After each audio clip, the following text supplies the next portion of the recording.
So for this part of the PIMidi project, I'll be looking to put together the web user interface using Angular, and that'll be the main interface to the actual hardware.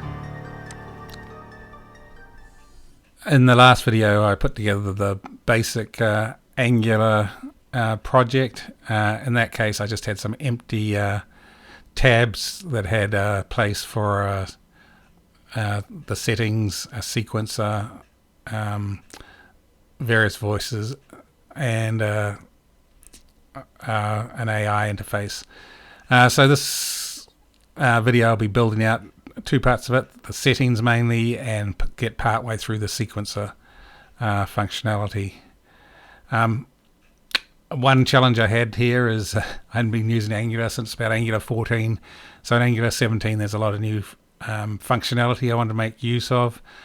Things like standalone components, better conditionals inside the HTML, and also they've changed some things like there's no longer the environments available to you. So I'll show you some of the changes I had to make along the way to get all those to work. So like I said, in Angular 17 they default to a standalone components, which is good. Maybe I don't need it for this particular application because it's fairly small anyway, so any benefits about lazy loading and things probably doesn't really apply in this case because nothing's going to be that heavy, but it's good to know how to do it. So the first main tab that I worked on was the settings one. A lot of the code is a copy of what I've done in the past for things like the garden UI. And like I said, Angular 17 changed a bit. I don't think they use the web kit anymore in it, so things like environment is no longer available as a place to put globals. So what I did was in app config ts I created a global to represent the host and port that the Angular application should connect to. So this connects over to the PIMidi home on port 8000. And that's used down here in the services. So for the settings, I've got services defined for all the various settings that can get read and set. So you can see them all down here. And the thing they all use is use the host and port information to construct the URL that the HTTP is going to call to get a particular setting or set a particular setting. So that's all the settings there, and that settings service is mainly used in the settings component. So let's have a look at that. Actual settings component, you can see a view of it here,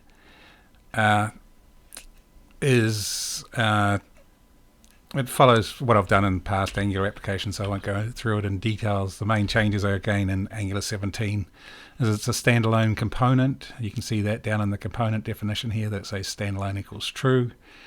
And when it's standalone, you have to declare all the dependencies in that component. So you'll see here I've got a list of everything I'm using in this component declared here. So things like reactive forms module, because I use reactive forms, form builder, and then all the material components that I'm using on the interface. Some of the other things that happen down here, so this is in the TypeScript part of the module, is I'm using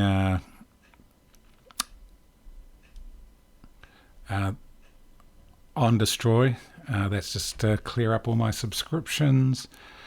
Down in the constructor, I'm calling the components that I'm using inside this component. So things like the settings service that we just saw, and I'm using another service called player service. Follows the normal sort of structure for a reactive form component. So I declare the actual form, use form builder to declare the fields that are used on the form, link them back to the variable up here in the component, and also add the validators that I'm going to use for each of the pieces. So some of the other things in here is I have a couple of buttons where I can set the DAC's output voltage. I use this for setting up the calibration. So being able to set that to the minimum voltage and the maximum voltage in the DAC range allows me to get the calibration values. So that's what this little routine does.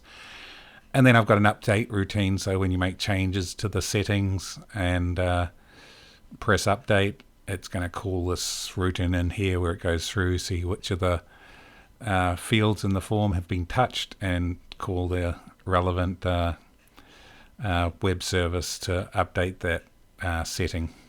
And finally down here we see the on destroy. So when we leave the component, it closes down all the subscriptions, so they're not left hanging. Some of the other things to look out for here in the CSS, I use a couple of grid wrapper classes, one for a grid with 4 components per line, and another one with 2 fields per line.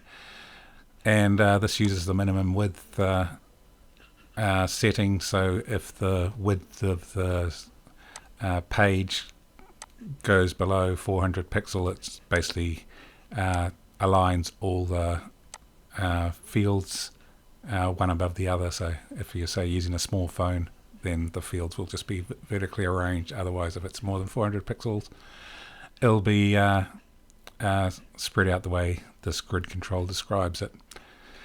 And finally, let's have a look at the HTML. Again, follows kind of what I did in HTML before. The interesting thing here is, again, in Angular 17 has this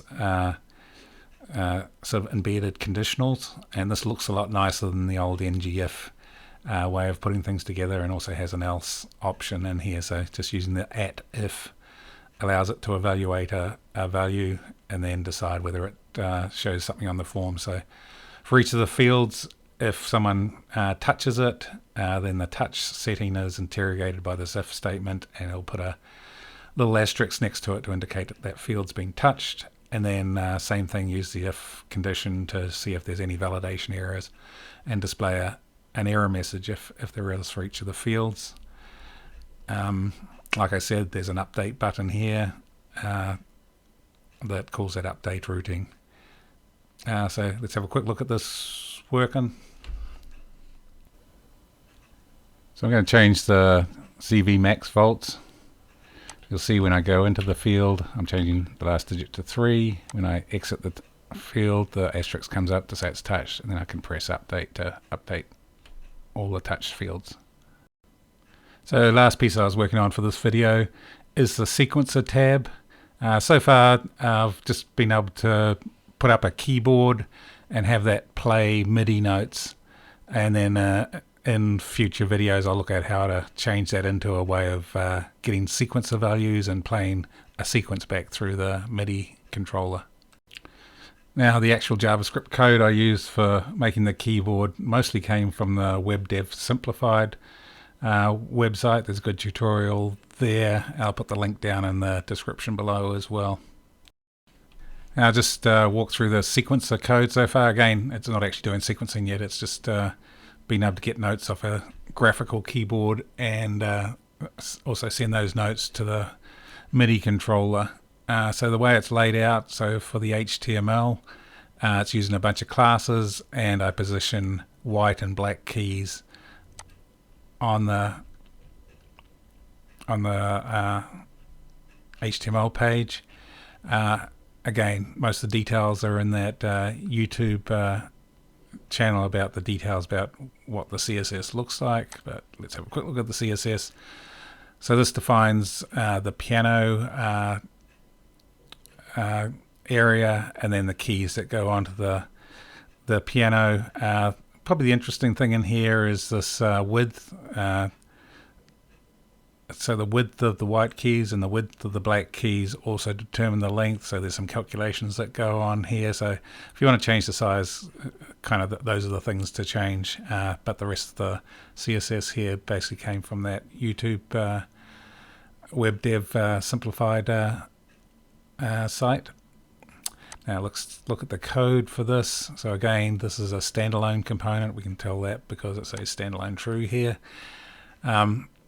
Not using as many external components, but one thing I'm using is the player service. So this actually calls the web services for turning MIDI notes on and off, and that's used below for this note on, note off functions down here. Otherwise, the actual code's fairly simple. The other thing to look out for is this reference note. So this is when I click a note on the on-screen piano keyboard, the first C is determined by this MIDI reference note. So 48 is basically C3 in the MIDI world. So any notes there and above, depending on the ID of the note, and again, see the IDs go from 0 to 16 for the notes that I display on the keyboard.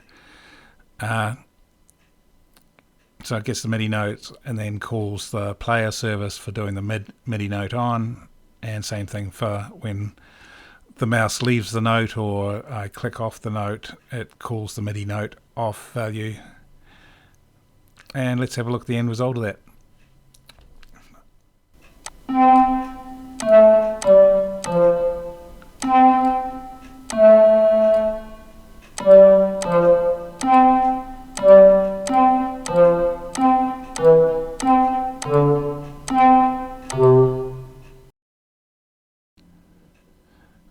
So that's it for this video. The intent of this so far was just a way of getting notes into a sequencer.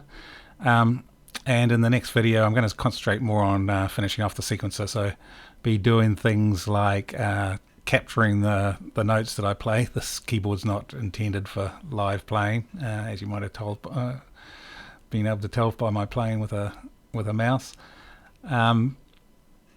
So I'll capture those. I'm thinking of capturing them in ABC notation. It seems an easy way of displaying the notes that I'm playing, and maybe an easy way to use the sequencer. I'll try that out anyway in the next video. And then the other part of that is taking that ABC notation and actually being able to move it down into my actual MIDI controller and have that play the sequence in a variety of ways, either as a pure sequence or augmenting keys that I play on a real keyboard and adding the sequence to those keys. So my thoughts at the moment.